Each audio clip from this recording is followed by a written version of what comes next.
السلام علیکم ورحمۃ اللہ وبرکاتہ۔ ناظرین، دین فہمی میں آپ کا استقبال کیا جا رہا ہے۔ آج ہم غسل کے طریقے کو بتانا چاہتے ہیں۔ دین اسلام کے ماننے والوں کے لیے ضروری ہے کہ وہ پاک صاف رہیں۔ نبی کریم صلی اللہ علیہ وسلم کا فرمان ہے، الطہور شطر الایمان، پاکی صفائی آدھا ایمان ہے۔ دین اسلام ہمیں پاکیزگی حاصل کرنے کے لیے مکمل رہنمائی کرتا ہے، جو کہ قرآن مجید اور صحیح احادیث میں محفوظ ہے۔ آئیے سب سے پہلے غسل کے بارے میں دیکھتے ہیں کہ ہمارا دین اسلام اس بارے میں ہمیں کیا سکھاتا ہے۔ بعض لوگ شرم کی وجہ سے ایسے مسائل پوچھنے سے کتراتے ہیں، جبکہ صحیح نہیں ہے۔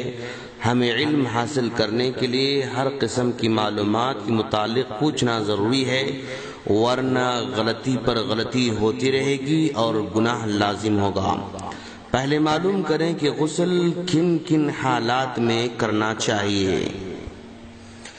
نمبر 1، جب آدمی اسلام قبول کرتا ہے تو اسے غسل کرنا لازم ہے، یہ ابن خزیمہ کی روایت ہے۔ نمبر 2، جب آدمی بیوی کے ساتھ ہم بستری کرتا ہے تو غسل فرض ہو جاتا ہے، یہ بھی مسلم کی روایت ہے۔ نمبر 3، احتلام ہو تو بھی غسل فرض ہو جاتا ہے، یہ صحیح بخاری کی روایت ہے۔ نمبر 4، جمعہ کے دن ہر بالغ آدمی کو غسل کرنا ضروری ہے، یہ بخاری مسلم کی روایت ہے۔ نمبر 5، جو شخص میت کو نہلائے اسے غسل کرنا چاہیے، یہ ترمذی کی روایت ہے۔ نمبر 6، احرام باندھتے وقت بھی غسل کرنا ہوگا، یہ حاکم کی روایت ہے۔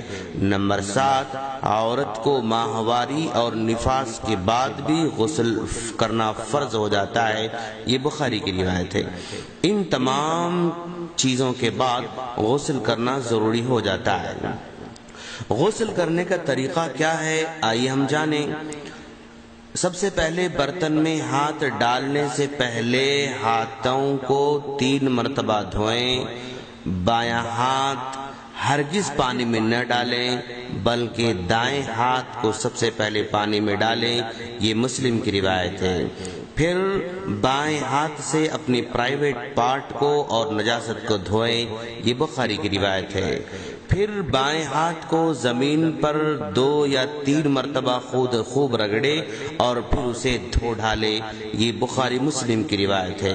لیکن آج کل زمین پر رگڑنے کا مسئلہ تو نہیں ہے، البتہ اس کے بجائے صابن سے اپنے ہاتھ کو اچھی طرح سے دھو لے۔ پھر اسی طرح وضو کرے جس طرح نماز کے لیے وضو کیا جاتا ہے، یہ بخاری کی روایت ہے، یعنی 3 مرتبہ کلی کرے اور 3 مرتبہ ناک میں پانی ڈالے، کلی اور ناک میں پانی ایک چلوئی سے ڈالیں، یہ بخاری کی روایت ہے۔ پھر 3 مرتبہ چہرہ دھوئے اور 3 مرتبہ دونوں ہاتھ کوہنیوں تک دھوئے، یہ نسائی کی روایت ہے۔ پھر انگلیاں پانی سے تر کرے اور سر کے بالوں کی جڑوں میں خلال کرے، یہاں تک کہ سر کی جلد تر ہو جانے کا یقین ہو جائے۔ پھر سر پر 3 مرتبہ پانی بہائے، یہ بخاری کی روایت ہے۔ پھر باقی تمام بدن پر پانی بہائے، پہلے دائیں طرف بہائے پھر بائیں طرف بہائے، یہ بخاری کی روایت ہے۔ پھر دونوں پیر پاؤں 3 مرتبہ دھوئے، انگلیوں کے خلال کے ساتھ اپنے دائیں پیر کو اور پھر بائیں پیر کو، یہ بخاری کی روایت ہے۔ بس یہی غسل کا طریقہ ہے، اس کے علاوہ کچھ متفرق مسائل ہیں، یعنی پانی میں فضول خرچی نہ کرے، یہ ابو داؤد کی روایت ہے۔ اللہ کے رسول صلی اللہ علیہ وسلم جب غسل کرتے تو صرف 1.25 صاع 4 کلوگرام پانی استعمال کیا کرتے تھے، یہ بخاری کی روایت ہے۔ نہاتے وقت مکمل پردہ کرے، یہ ابو داؤد کی روایت ہے۔ اگر کوئی بند حمام میں برہنہ نہائے تو جائز تو ہے، لیکن بہتر یہی ہے کہ وہاں پر بھی سطر کو ڈھانپے رکھے۔ فرض غسل کرنے کے بعد دوبارہ وضو کرنے کی ضرورت نہیں ہے، یہ ترمذی کی روایت ہے۔ ناظرین، بس یہی غسل کا طریقہ ہے۔ ہم اللہ سے دعا کرتے ہیں کہ رب العالمین ہمیں دین کو سمجھ کر عمل کی توفیق عطا فرمائے، آمین۔